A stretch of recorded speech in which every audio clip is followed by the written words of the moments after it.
Oh Johnny, how you can love. Oh Johnny, heavens above, you make my sad. Hello, my name is Larry Combs. I'm the wing leader of the Commemorative Air Force Dixie Wing located at Falcon Field in Peachtree City, Georgia. My name is Willard Womack. I resigned out of the Army as a captain, and I was flying a little Army observation airplanes. Not the big fighter planes of any type, but Army observation airplanes.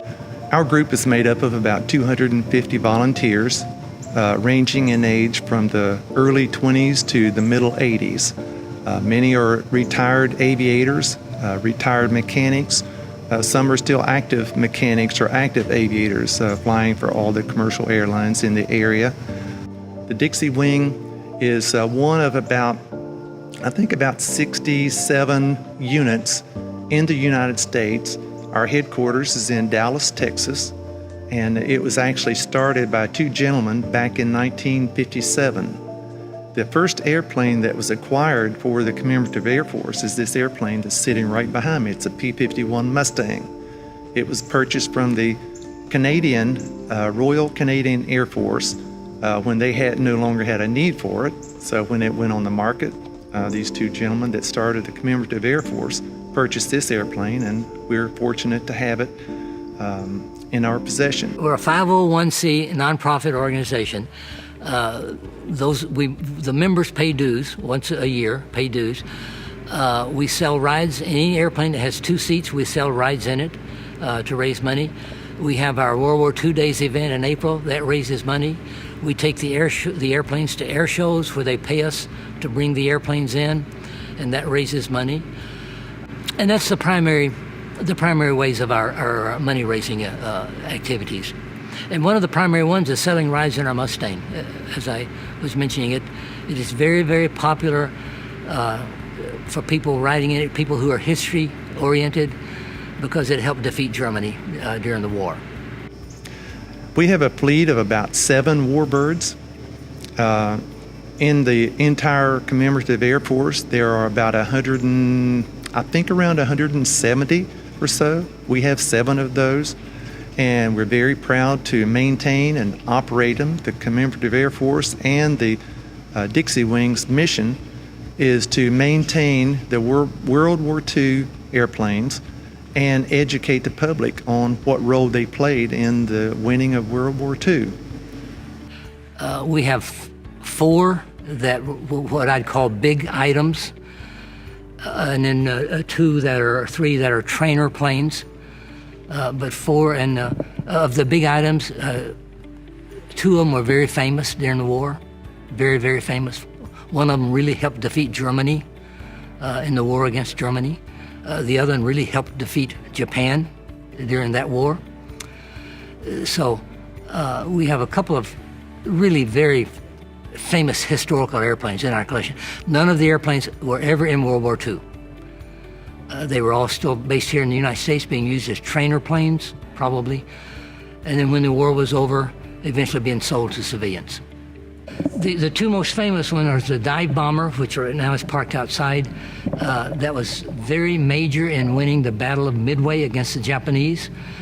That was the last battle where the Japanese were on the attack. For the rest of the war, they were on the defense. So it's always called the turning point of the war against the Japanese.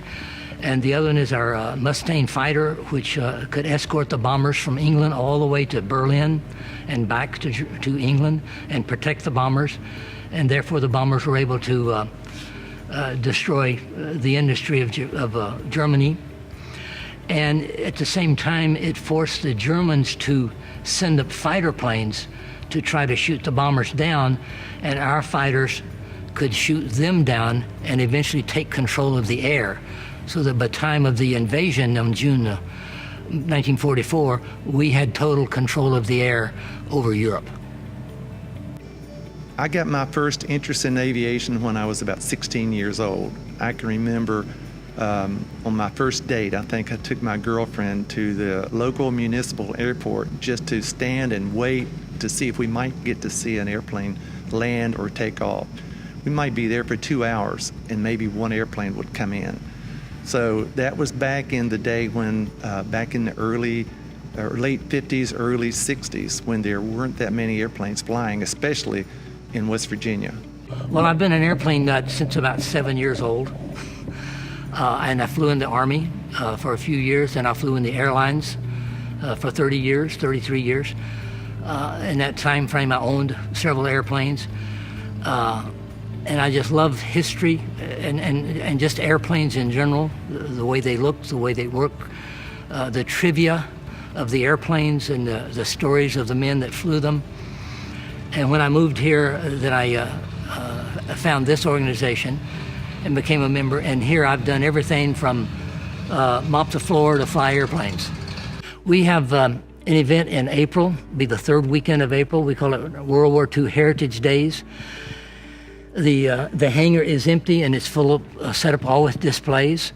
We have people come in who like to reenact and dress up as American soldiers, men who come in and dress up as German soldiers.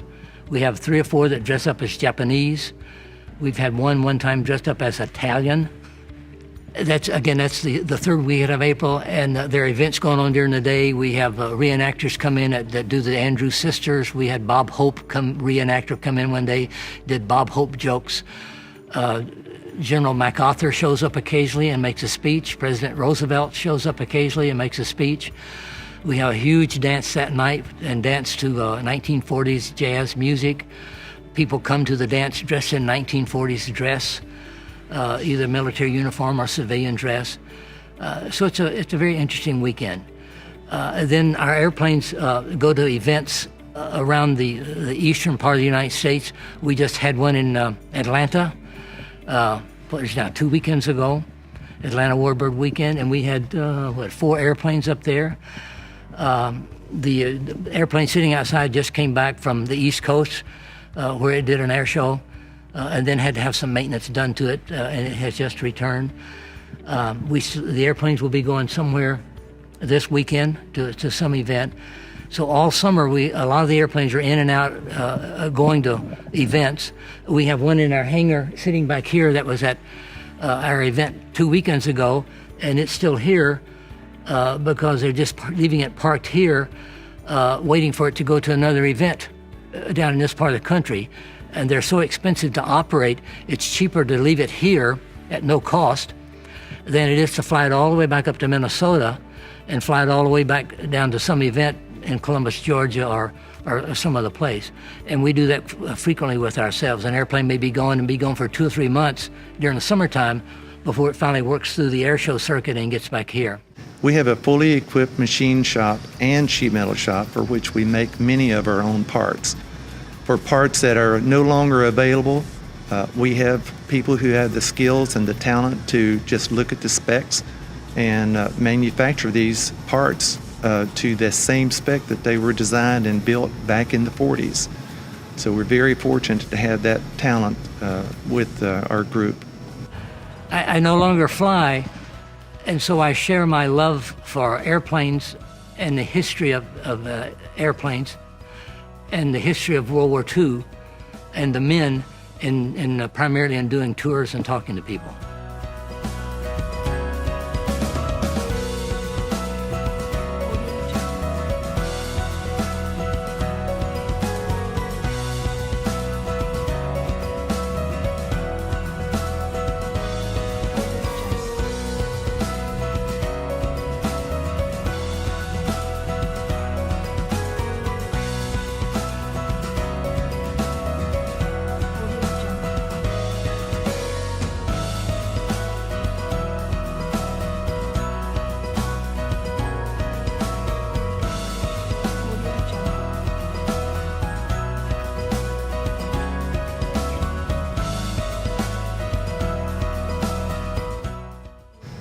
For any of you who are watching this, if you're interested in aviation at all, or if you'd like to come down and visit us, please feel welcome to come down any Tuesday, Thursday, or Saturday. We're always open.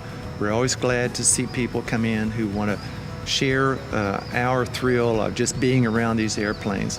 And we'd love to have you join up with us if you're interested in doing that. We're always looking for new talent. We're looking for younger talent. As you can tell, we have an aging workforce, and it's always nice to get young people so we can teach them the skills that we have that we might hand down to them, and then hopefully they'd hand those skills down to a younger generation.